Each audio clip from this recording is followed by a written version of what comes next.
Welcome back to the SportsMax Zone, and we're continuing to talk cricket. The Sports Company of Trinidad and Tobago has given the country's cricket development a significant boost by adding 19 coaches to its school and community cricket coaches program for 2025. These coaches are expected to help shape the future of TNT's young cricketers across secondary schools.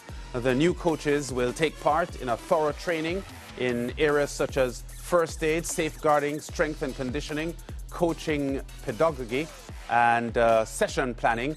Joining us to talk more on this initiative is a man who has played cricket at the very highest level, World Cup winner as well, Sport Senior Coordinator for Sport Development, Sammy Badri. Welcome to the SportsMax Zone, Sammy. Great to have you on the SportsMax Zone. Pleasure is mine, Lance and Ricardo, and to all who are tuned in. It's always a pleasure to join you guys. Yeah, you know what? About 20 years or so ago, I was doing an interview with the legend, Sir Wes Hall, and he did suggest that Trinidad and Tobago's cricket governance and cricket infrastructure is one to be admired and one that was superior, he thought, to most other countries in the Caribbean in trying to develop and unearth talent in cricket. And I see a project like this, and I nod. I say this is something really special, because we have spoken so many times, Sam, about the fact that schools cricket is being lost, and the energy that, you know, as growing boys 30, 40 years ago, we were so much a part of with schools cricket was beginning to disappear. Can you talk to us quickly about this project and how satisfying it is for you, based on your current position, to get this off the ground? Lance, I want to give you a little bit of a historical perspective and really the genesis for this sort of program. Wes Hall, the great man, started the Wes Hall League back in Trinidad some time ago, and that was the breeding ground for some of the great cricketers who have emanated from this country. But this particular program is really the workings of our Minister of Sport here in Trinidad and Tobago. Back in 2023, she led a delegation, a technical team from Trinidad and Tobago, to a study tour of Jamaica, where she met with the Honorable Olivia Grange, the Minister of Sport across there, and her technical team. And they sort of studied the best practices from Jamaica, not only in track and field, but across sporting disciplines. And what emanated from that study tour was the National Secondary Schools Relay Festival. So that visit took place in January. And soon thereafter, we had the National Secondary Schools Relay Festival, where we had countries like Barbados, Guyana, and Jamaica coming across to Trinidad and Tobago and participating in that. And in 2024, it grew even bigger. And plans are afoot now in 2025 to have a grand event sometime later this year. So it's really a suite of activities. I know that we are talking cricket here, and it is cricket-centric because of my historical past and relation to the sport. But at the Sport Company, it's much more than that. We are having activities in all of the sporting disciplines. And coming out of that study tour, there was a strong collaboration between the G.C. Foster College across in Jamaica that does wonderful work in preparing physical education teachers and in the sporting landscape there. And they have come across in Trinidad and Tobago in 2023, and they trained some 60+ physical education and sport teachers here, along with coaches in track and field. In phase 2, we had online training, and we're going to have a phase 3 where we're having a sports symposium this year. The tentative date is in March, so it's a continuation of that collaboration. Part of our remit in the division or the department that I work, the Community Sports Department, we are multifaceted and very holistic in our approach. And we have different branches. The branch that I'm responsible for, of course, is cricket. But we also have an ICS branch called the I Choose Sport. As the name suggests, we want young people, and people of all ages for that matter, to choose sport, to have a pathway in sport, to be involved in sport, not only as players, but in different capacities. So as part of that program, we have caravans, we visit schools, we have I Choose Sports ambassadors who tell of their stories and their pathways, and we really try to mentor and motivate the next generation of sporting stars to come from our country. We also have a community engagement branch where we try to connect the school and the community. A lot of times children are exposed to sports in schools, but when they go home into their communities, there aren't necessarily any programs for them to be engaged in. And we are trying to make sport just as accessible as an online game. Children can have devices in their homes, in their bedrooms, in their kitchens. We are trying to make sport, if not as accessible, but accessible enough for our young boys and girls. Lance, as you mentioned there, when we were growing up, every day we played sport. We were in our village grounds, in our community grounds, playing from the time we got home from school. And I remember very vividly my mother with a stick or a belt or a whip trying to get me into the house to do some work. Now it's the opposite. Parents have whips trying to get their children outside of the house and to go outside to play. And of course, we have another program. It's called the Sport in School program, where we have athletic assistants assigned to primary and secondary schools. And we are trying to impart fundamental motor skills. We are trying to do jumping, throwing, catching, landing, leaping. So it's a sort of athletic-based program because we know those skills are really the bases for all of the other sports that you can play. So the starting ground is there, and then we will transition into more sport-specific areas at the primary school where there's an urgent need for our children to be exposed to a quality sporting program. As you may know, primary school teachers are generalist teachers. They aren't specialized in physical education, and it becomes a little bit of a challenge, as we all can appreciate, for our primary school teachers to do sort of sport-specific training. And so we've seen that need, and we are trying to address that incrementally throughout the education landscape. Yeah. And to go into what you've just asked me about, I just want to give you a little history about it. But the sport and community cricket coaching program, part of my department, I'm very fortunate to have former West Indies women's players, Marissa Aguilera, former West Indies captain, and Nisa Mohammed, the first player, male or female, to get 100 T20 international wickets. And both of them form part of my unit, along with a former national cricketer in Nathan Stewart and a level 3 cricket coach, Vinod Maharaj, along with myself.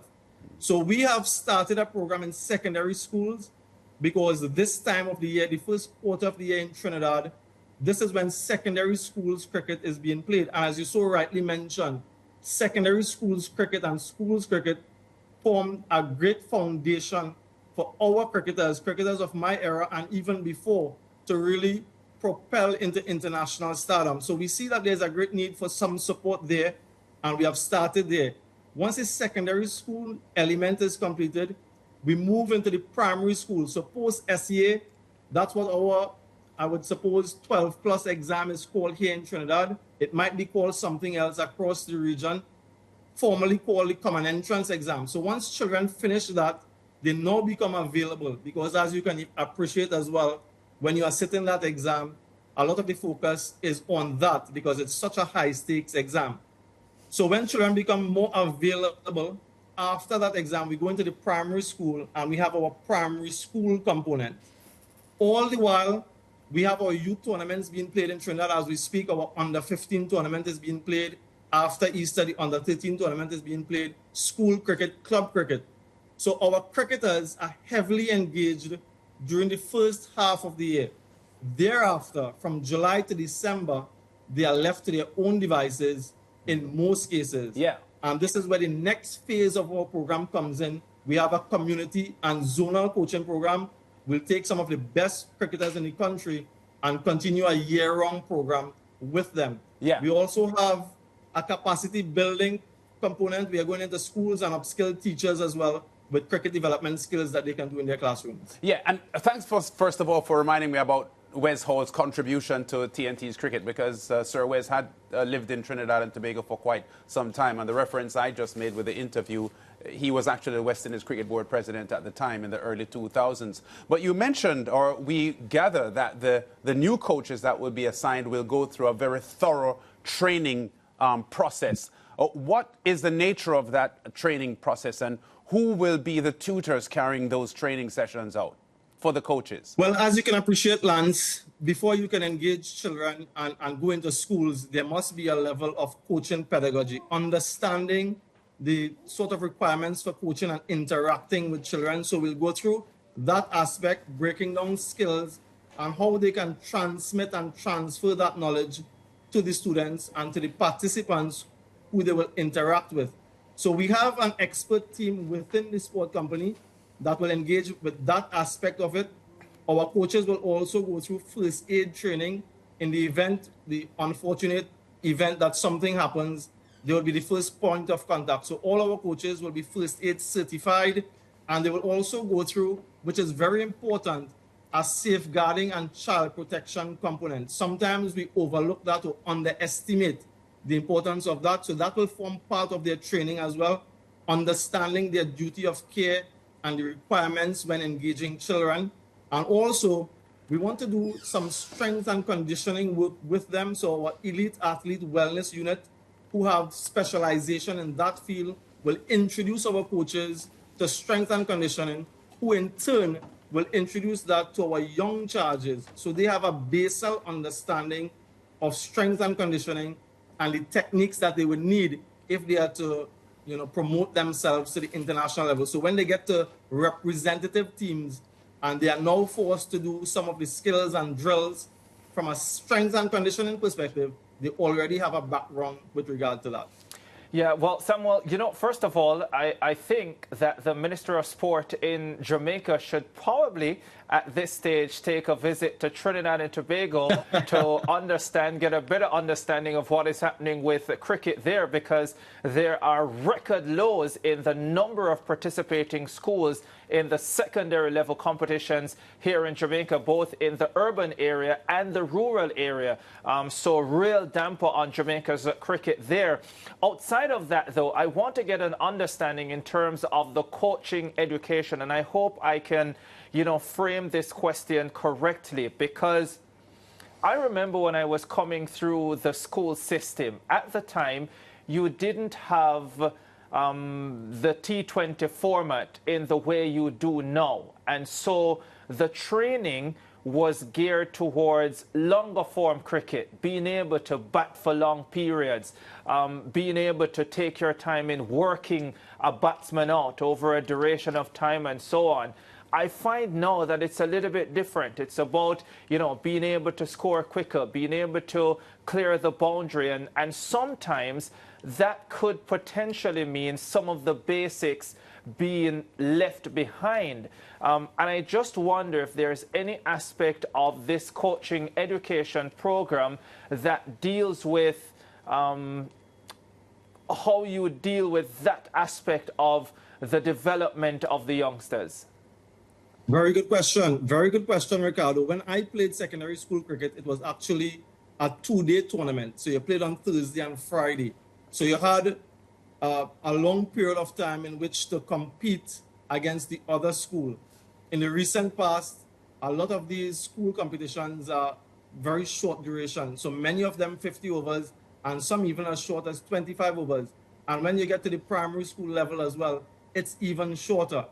And you have to take into context, as you so rightly mentioned, the sporting landscape. Everyone wants to play T20 cricket. It's the reality. Whether we like it or not, whether we want to accept it or not, that is the reality. So you find yourself sometimes coaching youngsters and you want to give them that fundamental sort of understanding of longer format cricket, but there is great reservation. And sometimes there is great hesitance on the part of the learner to go through that sort of grounding. So yes, we have incorporated longer form training, and that will come when we go to our zonal tournament, because we sort of have to find the balance between preparing the children for the tournament that they are going to play, but also understanding further down the line, this is what we want from our participants. So we are striking that balance, preparing them for school cricket, which in many cases is 50 overs or less, but also understanding that we have a greater responsibility for giving them a good grounding. So in as much as we can do it at the secondary school level, we'll try to do that. But once we go into the primary school and certainly at the zonal level, under 15s and under 13s, that is where we will zero in into longer format cricket and for them to understand the skills needed to survive in this competitive environment over a longer period of time. So part of our training will incorporate all of that, and coaches being able to adapt their coaching methodologies to suit, one, the tournament that they are preparing their participants for, but also understanding the responsibility for longer format cricket. Yeah, and Samuel, it's so important, right? Because just a few days ago, we were having a discussion about Trinidad and Tobago and the proliferation of T20 players that you've churned out and T20 tournaments and titles that you have won over the last 20 years. But no red ball title, no regional 4-day title since 2005. So I suspect that's an area that you understand that cannot be neglected. Absolutely, and that is one of the reasons for the introduction of a program like this. We have identified that our successes at the regional level, whether it is at the youth level or, as you quite rightly mentioned, at the senior level in the longer format, it is something that has been quite concerning for a long, long time. We've won a couple 50-over tournaments in the recent past. We've been T20 kings when we had the Caribbean T20 tournament, but certainly from a 4-day standpoint. And that is what you talk to any player who's represented the West Indies at the test level and even internationally, that's the pinnacle of cricket. That's where you want your players to aspire. I'm not entirely sure if that is the case today, Ricardo. If the aspiration is for red ball cricket or test match cricket, or if the aspiration is for IPL or CPL. But we do need to find a way to figure out how we can improve our performances in the red ball cricket. Because whether these players understand it or not, if you don't have a good foundation in first-class cricket, then you are going to struggle even in T20 cricket. There will be times you are tested, your skill is tested, your technique is tested in the shortest format of the game. And if you don't have that red ball grounding, then you're going to be found out. A lot of players have already found that out in their careers. The younger ones coming through, we need to show them that pathway early enough so they don't repeat those mistakes. Yeah, I'm so happy you said that, Samuel, because I've always believed that it is easier for players with the fundamentals to transition from being a long format player into being a quality 50 over and even T20 player, because once the fundamentals are in place, then after that it's about getting stronger, more flexible, whatever it takes to be able to deliver high quality performances in the shorter formats of the game as well. And so, as you rightly pointed out, the players, the young players coming through, need to understand that from very early. I tell all of my spinners when I'm working with them, the wrist spinners in particular, Ricardo, that it is easier to go from flighting the ball to flatter trajectory than to go the other way around. It's more difficult to go from flat trajectory than learning to flight the ball and to be successful in the longer format. So if you have the basis of being able to flight the ball, it is easier to go from flighting to flat than the reverse. And similar with batting. It is easier to go from being able to bat long and bat time and to transition into more expansive and expressive batting than from only being able to do that. And then when you find yourself in a situation where you need to be a little bit defensive, you struggle to do the reverse. So that is the understanding that we want to impart on them. Yeah, very much the case. And, you know, to answer your question earlier, Samuel, about whether the players were leaning towards, you know, T20 cricket or longer format cricket, I would like to say the players are leaning to where the money is. That's exactly why Lance Whitaker is here at SportsMax and not somewhere else, right, Lance? No, don't respond to that, Sam. Let me say... blame him. We can't blame him. let me say quickly, Sam, before you go, I know that your specific expertise is in cricket, but you did suggest very early on that this project goes way beyond cricket. I know TNT for 2 consecutive Olympic Games now have not won a medal, which would be the first time since 1992 that TNT have gone to the Olympic Games and not won a medal. So I'm asking you about this project and if it was in fact partly triggered by a general feeling among the sports fraternity in Trinidad and Tobago that something has to be done to address the acute